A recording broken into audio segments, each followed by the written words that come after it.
we all remember not long after the Super Bowl was won by the Philadelphia Eagles, they went ahead, Howie Roseman and company, and rocked the boat of the running back market. They rewarded their guy, Saquon Barkley, with a 2-year, $41.2 million contract extension. He is the highest paid running back in NFL history. It's over $20 million per year, okay?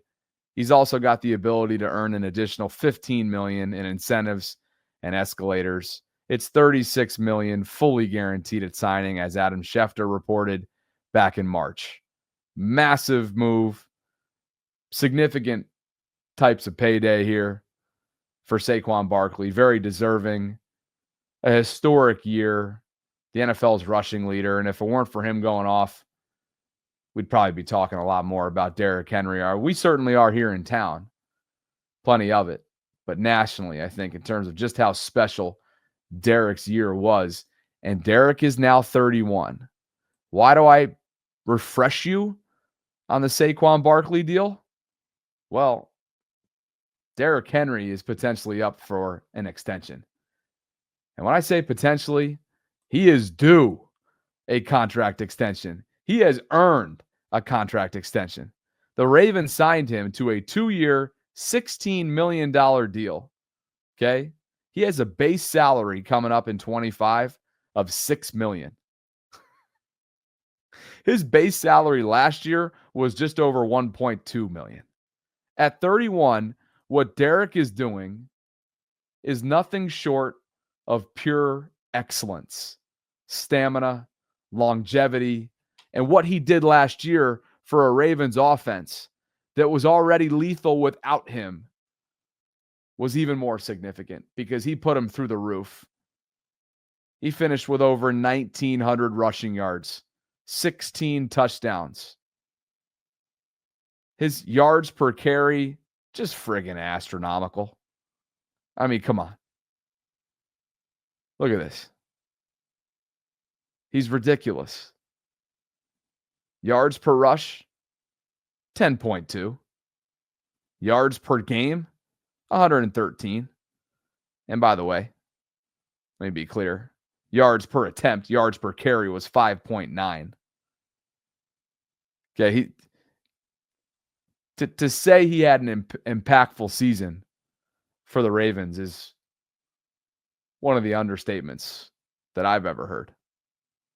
So I want you to listen to Spot Rack, Mark Giannotti, who is all things salary cap, who's all things financial when it comes to the league. And I want you to listen to his projected contract extension that he feels like and that he thinks the Spot Rack algorithm, based on their mathematics, based on their analytics that they have in place, values Derrick Henry at. And spoiler alert, as you can see on the screen right now, it's a hefty number. We'll get over to the highest paid running backs in just a second after this clip. But listen to the mathematics, listen to the reasoning. Here from Mark. If you believe that Derrick Henry can be Derrick Henry through 2025 and in 2026, then you simply just match what the rest of the league has been doing, which is take 1 for 7, you rip it up, and you make it 2 for 36. You put him on 18 a year, which is where he should have been in the first place, by the way. And you guarantee almost 20 million of that because that's the percent you guaranteed on his original contract, which was 2 for 16. The cap has spiked. The cash has spiked. The minimum salaries have spiked. Everything about this league has gone up. Saquon Barkley has now dragged the running backs, I guess, air quote, hypothetically into the 20 million per year mark. And we have some significant contracts now in the books. Is this back pay? It's not. This is actually mathematically what our algorithm says Derrick Henry is worth. 18 million a year at 31 and a half years old. So pay him it. Are you actually paying him 36 million? Of course not. Okay. Can you incentive base 20% of this? Probably. And make him prove that he can still go out there and get to those kind of numbers. It's a big jump up. But that's the number. This is what it would take. A 1 for 20 that's built into a 2 for 36. Okay. And you can make 17 million of that this year, and you can make the remainder of that next year if you want in 19 million. Half of that guaranteed. And if you need to buy him out or trade him on that price, you do it. But I think this is what it would take as a stepping stone for this organization to steer a little bit away from that Bengals stink and a little bit more towards that Eagles smell, which is, for obvious reasons, about as strong as it's been coming out of Philadelphia on the heels of the Super Bowl. Okay. That right there, the reasoning, 31-year-old Derrick Henry, according to the Spot Rack algorithm, is valued at a per year rate of $18.5 million. Okay. I know some of you are out there thinking, well, where the hell are the Ravens going to get that? Let's take a look at right now where running backs in terms of salary rankings on a per year average annual value basis falls. Saquon, of course, just reset things. He is at $20.6 million per year. That is a contractual average on a yearly value. Christian McCaffrey then comes in at 19. He's been banged up in recent seasons. And then there's a drop off to Jonathan Taylor at $14 million. Alvin Kamara is at $12.25. And Josh Jacobs rounds out the top 5 at $12 million. Where's Derrick? Let's find Derrick. There he is. Tied for 12th with DeAndre Swift at $8 million. One of these things and one of these names in this section right here, with all due respect to Derrick's peers, are unlike the other. Meaning the king, while yes, an enigma, an outlier, a unicorn, he is worth more, and a whole heck of a lot more, than $8 million per year. He's still got it. He is as chiseled as you can possibly be. He continues to prove doubters wrong. His yards after contact are astronomical. And what he does for Baltimore's offense is, again, nothing short of excruciating to try and stop when you're an opposing defensive coordinator, opposing defensive tackles, opposing anything. Anything that opposes Derrick Henry becomes a big challenge. And so while it might be scary to view him as somebody that is just south of Christian McCaffrey at $18.5 million, I buy it. I'm not surprised. I get it. Live chat is reacting accordingly, right?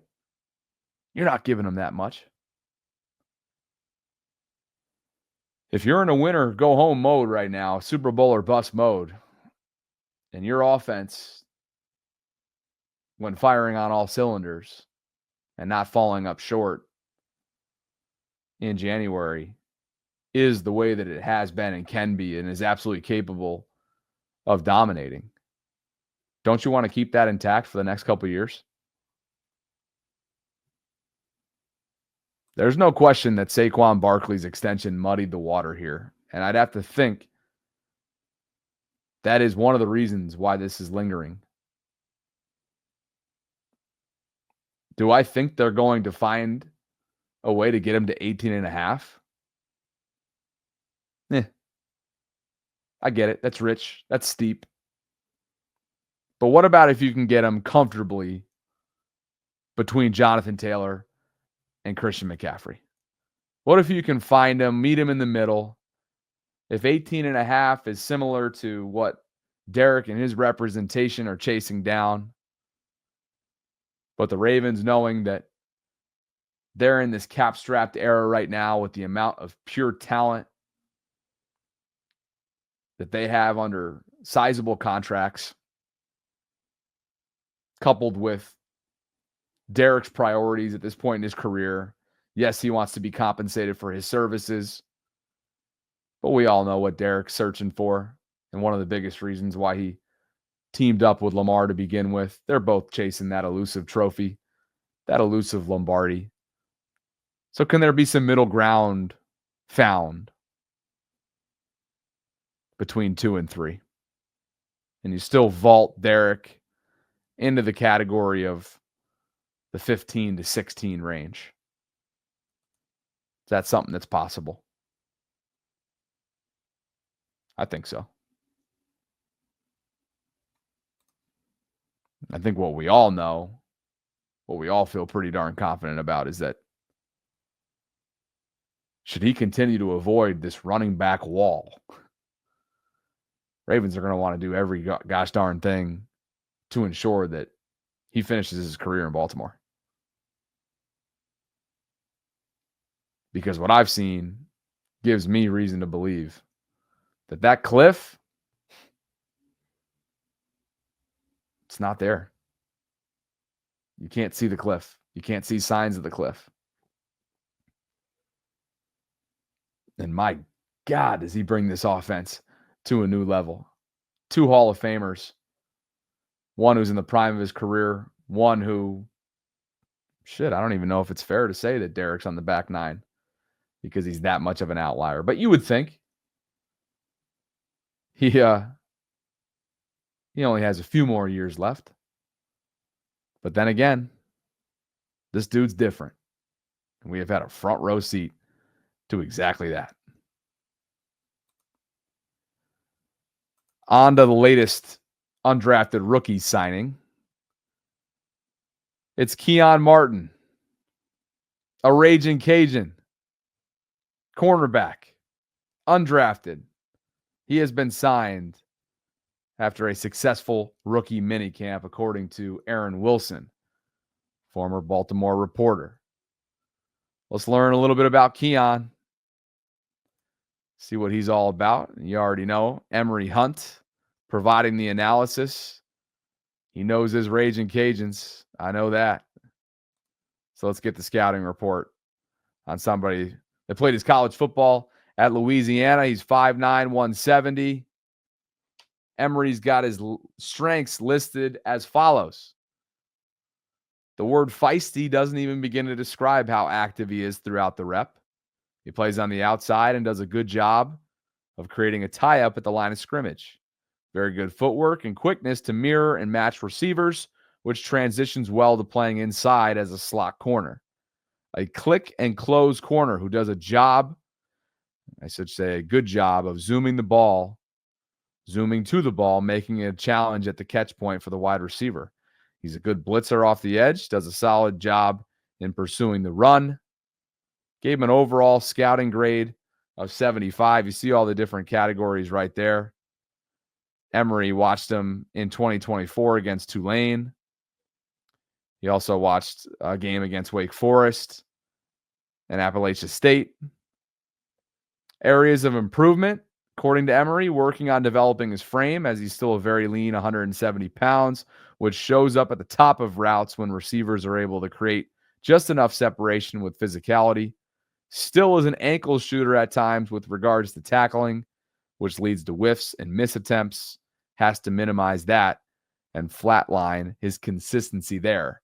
That is Emory Hunt's breakdown of the newest Raven, who's going to be scratching and clawing for one of those coveted undrafted rookie spots. They typically have one on this roster every year. And my God, if there was a year that I would not bet on a Ravens undrafted rookie making the roster, if there was ever a year, it would be this one.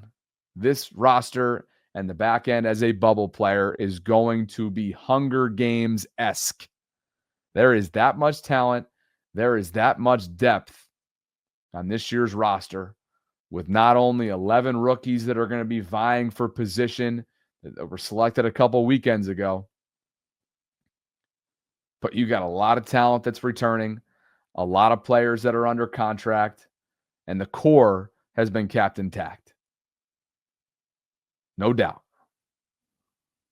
So best of luck to him and all the other undrafted rookies that spent some time in Baltimore over the last week or so and that will continue to spend time in Baltimore. We went through the entire list, by the way, yesterday.